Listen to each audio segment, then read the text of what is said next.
Bem-vindos ao Dor em Doses, o podcast de saúde da Rede Dor, seu canal ideal para assuntos relacionados à sua saúde e de sua família. Acompanhe nossa programação semanal às 18 horas no Spotify e no YouTube. Estamos diretamente do Congresso Internacional de Cardiologia da Rede Dor em uma edição especial de conteúdos sobre prevenção e doenças no coração.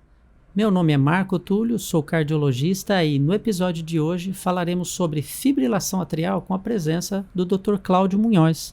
Dr. Cláudio é especialista em arritmologia, faz parte da Rede Dor e é uma referência nacional no assunto.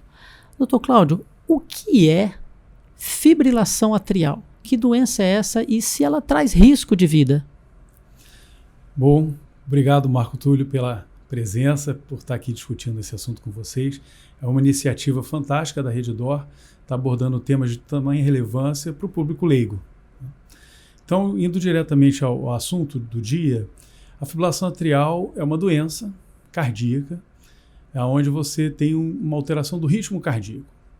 O ritmo cardíaco, durante a fibrilação atrial, ele se torna um ritmo muito irregular, na maioria das vezes rápido, e essa alteração do ritmo gera muitas vezes sintomas e outras consequências que a gente vai poder discutir. A fibrilação atrial é uma doença que é muito prevalente na nossa sociedade. A gente estima que a prevalência na população geral chega a 2 a 3% da população. Então, se a gente considerar a população brasileira, que tem 220 milhões de habitantes, é um número muito expressivo. Não só essa prevalência é alta, mas existe um aumento crescente dessa prevalência década a década. Então, existe uma preocupação com o impacto que essa doença vai ter no futuro.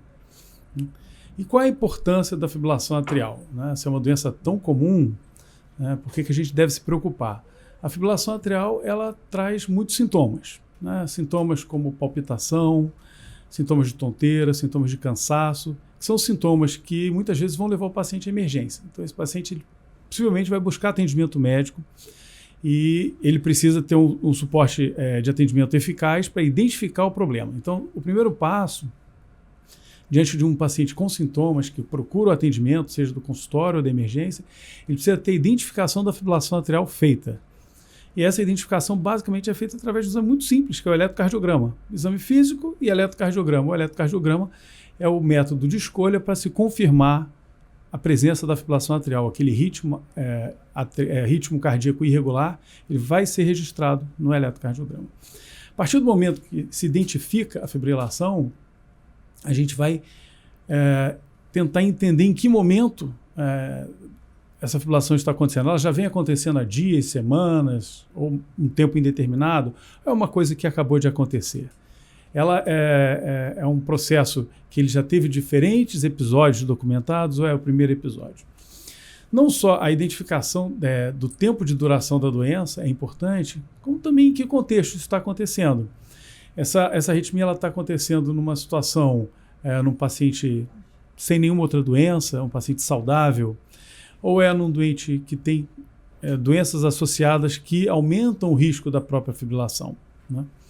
Então, se é um paciente que tem hipertensão, um paciente diabético, um paciente que tem coração grande, insuficiência cardíaca, ou já infartou, ou tem doença nas artérias do corpo, a fibrilação ganha em gravidade. Então, a gente vai falar de gravidade da fibrilação atrial para chegar à sua questão se há risco de vida no paciente que tem fibrilação atrial. Então, a fibrilação atrial, ela tem como consequência, além dessa sintomatologia que eu comentei, ela tem um problema seríssimo, que é o aumento do risco de um acidente vascular cerebral, de um AVC. Por que isso ocorre na fibrilação atrial? A fibrilação atrial é uma doença onde você tem essa alteração do ritmo cardíaco e, durante os episódios de fibrilação atrial, o fluxo sanguíneo numa área específica do coração, que é o átrio, ele se dá um pouco mais lento do que o habitual. Se a gente tem o sangue fluindo de uma forma um pouco mais alentecida, isso favorece a trombose, a formação de coágulos no interior do coração.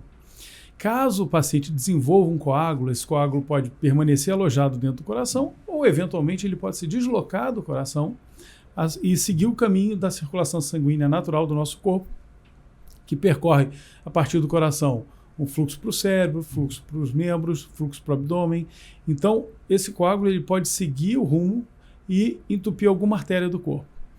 Mais frequentemente, isso ocorre para a cabeça, no cérebro, e você então vai ter uma área cerebral que não vai ser irrigada e você vai ter então uma isquemia cerebral secundária a esse coágulo, e a gênese disso tudo, o início desse processo se deu com a fibrilação atrial. Então, um dos principais objetivos da fibrilação atrial é você evitar esses eventos embólicos, esses eventos de AVC, que são eventos que levam a grandes AVCs comparativamente a outras causas de AVC, e eles aumentam a mortalidade. Então, a fibrilação atrial ela tem como uma das principais consequências o AVC, e isso tem impacto na mortalidade, então tem risco de vida. Mas a fibrilação atrial também tem outras consequências. Tem pacientes com fibrilação atrial que desenvolvem insuficiência cardíaca, porque a fibrilação atrial leva ao aumento da frequência cardíaca e, por vezes, ela não é percebida tão claramente pelo paciente. A frequência cardíaca elevada durante muito tempo faz com que o coração comece a crescer, e isso é uma causa de insuficiência cardíaca. Outras consequências graves da fibrilação atrial é que ela aumenta muito as hospitalizações, aumenta o risco de demência, aumenta o risco de depressão. Então, a gente começa a observar que a fibrilação atrial é uma doença com múltiplas graves consequências. Então, retornando ao início, o que a gente precisa fazer é identificar a fibrilação atrial no primeiro momento e tratar ela precocemente antes que ela venha a desenvolver esse tipo de complicação. Perfeito, doutor Cláudio. Então é uma doença que acontece muito na população, uma doença altamente prevalente. O senhor comentou dos riscos de enfraquecer o coração, causar AVC, demência, internações. E de que maneira a gente pode tratar? É uma doença facilmente tratável? Basta um remédio? Como a gente trata esse paciente, doutor? Muito bem. O tratamento da fibrilação começa pela prevenção do AVC. E essa prevenção, nos dias de hoje, a gente tem ferramentas fantásticas que permitem um tratamento com segurança e com eficácia desse risco de AVC. Então, nós temos como, inicialmente, identificar o paciente que tem fibrilação, que tem maior ou menor risco. Isso existe em uma série de critérios que nós temos já definidos para configurar o risco aumentado ou intermediário ou risco baixo. Na grande maioria dos pacientes que têm fibrilação, eles vão se beneficiar do tratamento com anticoagulantes para prevenir os coágulos e o AVC, por conseguinte. Então, atualmente, a prevenção do AVC se dá com tratamento medicamentoso através do uso de anticoagulantes. O anticoagulante vai ser uma medicação que vai ser tomada diariamente, na maioria das vezes de uso continuado, não é por um período, e sim um uso contínuo. E são medicações que são muito bem toleradas, com baixo risco de sangramento, e que, obviamente, exigem ajustes para cada cenário. Tem os pacientes muito idosos, pacientes mais jovens, pacientes com maior risco, maior fragilidade, eventualmente tem uma propensão a algum tipo de sangramento, então você pode ter que fazer ajuste da medicação. Mas o primeiro passo, então, é a prevenção do AVC. O segundo passo é você melhorar os sintomas. Então, a gente quer que o paciente tenha uma boa qualidade de vida. Na maioria das vezes, a gente consegue isso controlando as crises de fibrilação atrial. Então, se a gente conseguir fazer uma medicação que seja uma medicação antiarrítmica, que é aquela onde a gente, tomando também uma medicação, se consegue inibir as crises de fibrilação. Então, isso é uma primeira estratégia e na maioria das vezes funciona bem. Nós temos também alternativas farmacológicas com remédios que ajudam a controlar a fibrilação, mesmo que ela não reverta, que ela esteja sob controle, o coração não fique tão acelerado, o paciente tenha menos palpitação, diminui o risco de evolução para uma insuficiência cardíaca. E existem tratamentos mais avançados. A ablação por radiofrequência é um tratamento que é feito por catéteres, é um tratamento invasivo, que busca eliminar, através de um catéter que entra pela veia da perna e chega ao coração, faz algumas cauterizações no tecido cardíaco, com o intuito de eliminar os focos de fibrilação. Essa é uma estratégia que evoluiu muito nos últimos anos, tem tido resultados cada vez melhores e se mostra muito eficaz na maioria dos pacientes para você evitar a fibrilação atrial.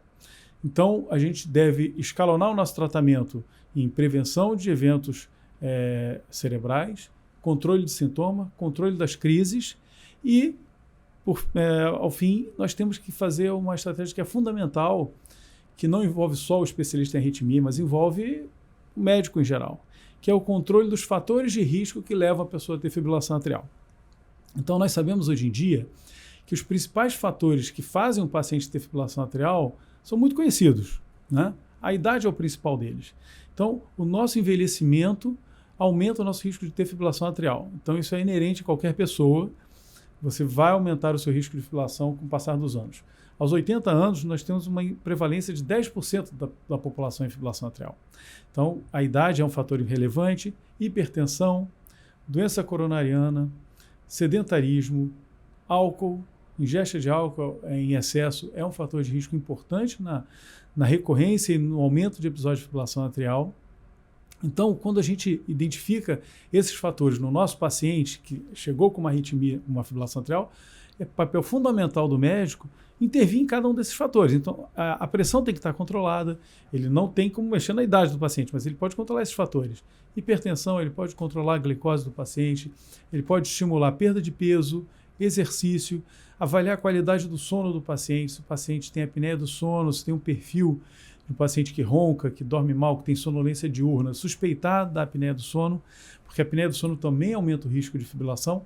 Então, identificando os fatores e tratando, já temos inúmeros estudos científicos que mostram o benefício no controle da fibrilação e na diminuição dos fatores do risco da arritmia, da mortalidade, das internações. Então, hoje em dia, identificar e tratar a fibrilação, a gente tem muito o que oferecer, né? E eu acho que o papel do médico é esse, é esclarecer a população que existe essa doença. O paciente ele não deve negligenciar um sintoma de palpitação, de cansaço. Ele deve procurar o atendimento cardiológico, porque eventualmente ele vai estar fazendo fibrilação. E a partir daí, a ser avaliado em relação aos riscos, aos fatores que ele tem que favorecem o aparecimento da arritmia e iniciar um tratamento. O tratamento da fibrilação é um tratamento para a vida toda. É importante entender que se a gente teve fibrilação atrial, essa é uma doença crônica, né? Ela vai exigir um tratamento agudo e uma vigilância permanente. Perfeito, Dr. Cláudio. Muito bom o esclarecimento a respeito dessa doença complexa, de uma forma natural e muito objetiva. Acho que numa linguagem fácil e muito instrutiva. Muito obrigado, Dr. Cláudio Munhoz. Eu que agradeço. E finalizamos por hoje nosso episódio do Dor em Doses, o podcast de saúde da Reddor. Venham conosco novamente na próxima semana às 18 horas. Acompanhe as redes sociais da Reddor e compartilhe esse conhecimento. Abraços e até breve.